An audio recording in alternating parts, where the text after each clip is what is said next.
And staying with that story in Syria, we can speak to Samir Altaqi. He's joining us from Dubai. He's the director of the Orient Research Centre. Mr. Altaqi, thank you very much for joining us on TRT World. Thank you very much.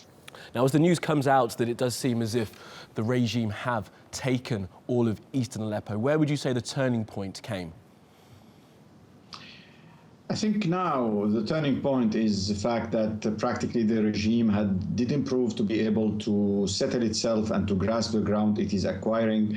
The problem now is about the governance. It's about what will happen to those people who had left those encircled neighborhoods. The issue now is how the Syrian opposition will make its counterattack, because at the end of the day, as we've seen yesterday, the regime is not able, is spread too thin. He is concentrating all his forces toward Aleppo, but at the meantime, he lost at Palmyra. So at the end of the day, it's a fact that the ground forces are not able to grasp the regions, and the populated areas are not surrendering with their people. At the end of the day, it's an issue of governance.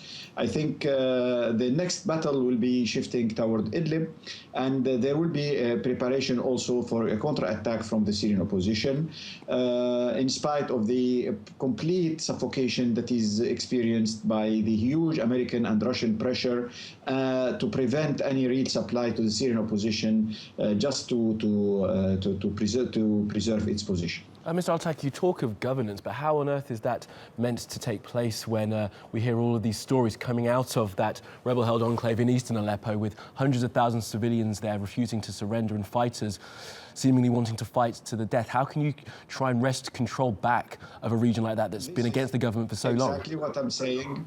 This is exactly what I'm saying. The population there will never surrender to Bashar al-Assad. It's not an incubating area for him. And the news that are coming is that the regime is beginning to make executions, mass executions of people who he believes are related or families of fighters. So lots of grievances, lots of discrepancies, lots of incapability practically of the Syrian regime of governing this area. Aleppo is a big city. Till now, I think even if the majority of it will fall, but there are very, very important strongholds that would be very difficult to occupy.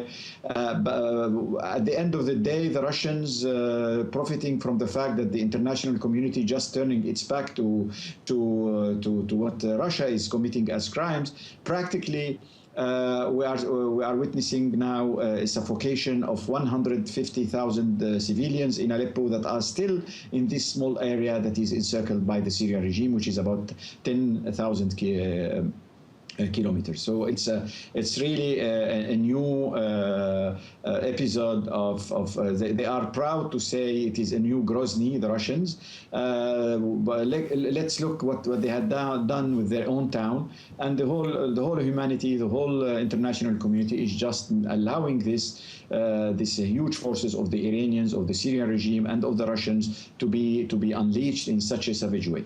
And you mentioned, but this will not. I think this will not change anything. Practically, it will be very difficult for the regime to rule this area, and the only thing that the Syrian opposition will have to do is to change its tactics, to change its maneuvers. And we've seen the regime is not able to grasp the ground. It's not possible. It's not possible. You mentioned places like Idlib, Mr. Altaqi, where perhaps some opposition fighters will then move to out of Aleppo. Do you see this? I mean, this is just going to continue, isn't it? Once they leave Aleppo, if they are allowed to leave, and there are still some semblance of a resistance, of a rebel fighting force, then they'll just continue fighting a guerrilla-type war from different parts of Syria. This isn't going to bring the war to an end at all. Not only in Idlib. They will return to Aleppo. They will return even to Homs, as we've seen now in Damascus. Of course, he is just trying. The Syrian regime is trying just to profit from the agony of the civil population. But this will not make those people that we are now seeing on the screen be really loyal to in any way to this regime that had killed their relatives and that oppressed them, bombarded their cities. So this will not make them friendly. It's just a use of force that will fail. Okay, Samir Altaqi from the Orient Research Centre in Dubai. Thanks for joining us on TRT World.